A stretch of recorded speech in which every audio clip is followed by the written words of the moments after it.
Hello everyone, I hope you're well. Today I'm going to do my March wrap up, so here are my reviews. I've just finished Boundaries by Aidan Shaw.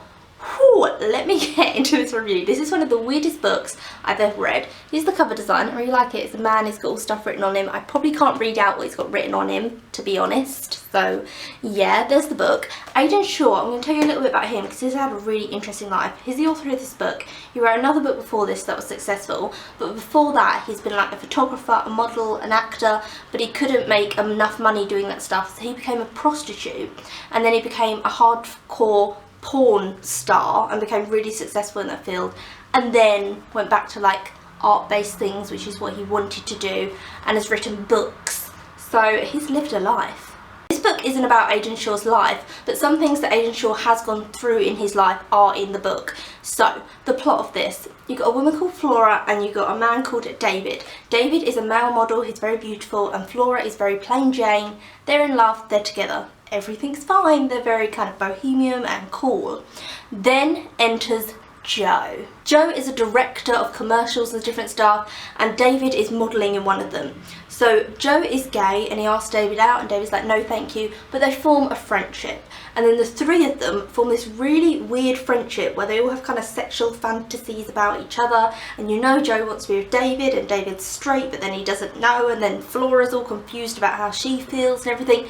It's weird. It's this weird, odd love triangle. The way this is written is very interesting. So it has short chapters, and the chapters are told from like a different one of the three's point of view, but then it will flip to like past, future. It's all over the place, but it makes sense bizarrely.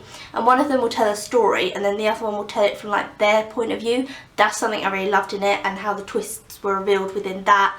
Oh, this book was really good. It was really weird. It was really crude, I will say that. There's a lot of like sexual erotic stuff in this, and it talks about sex as in like how different people view it as well. So there's like BDSM, and then there's like prostitution, and you don't kind of like any of the three characters, to be honest with you, because they're all bizarre, but then they're very human and real. I liked this book. Now I'm going to do a spoiler review because I just need to talk about it. I just need to talk about what happened in it because I'm still like okay, for my spoiler people and people that have read it, as I'm sure some of you have.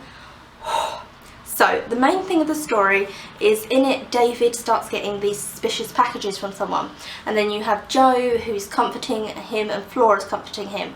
Joe works out that the packages, which are filled with human poo that are being sent to David, are being sent from Flora. Flora is doing it, and Flora is doing it because she wants David to like need her, and he feels like someone's going to attack him and very scared all the time, and so he's like, I need you around.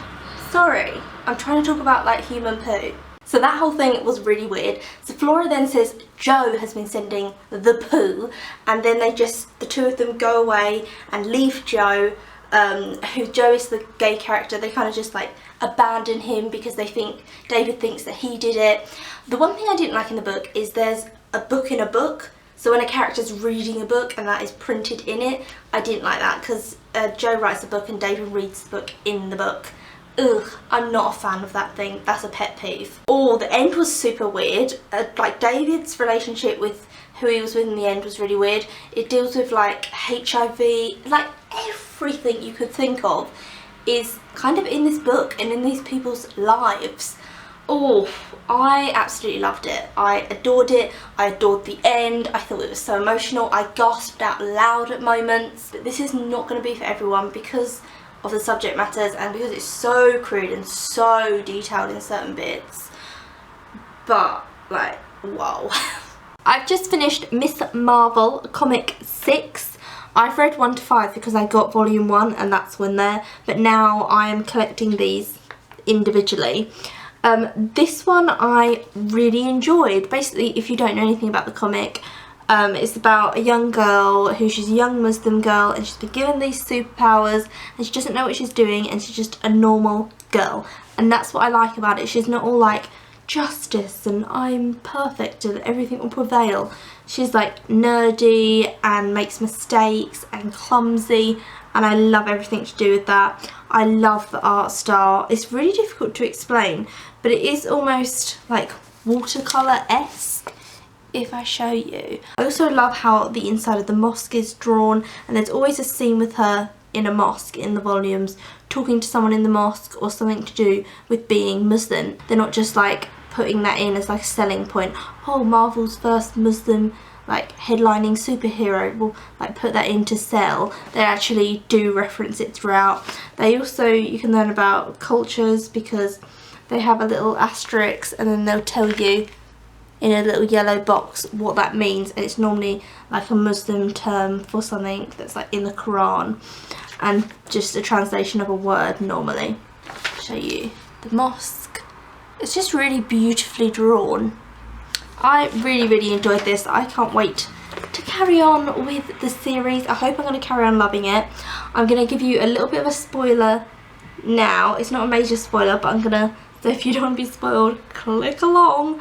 Okay, Wolverine is in this. When I saw him in it, I was like, sorry, what? And she's got to try and like almost rescue Wolverine. Yes. I love that when she meets Wolverine, she's like freaking out. She's like, oh my god, you're like my second most favourite superhero. And he's like, who's your first? And then there's like funny jokes within that. I loved this. I cannot wait to read on.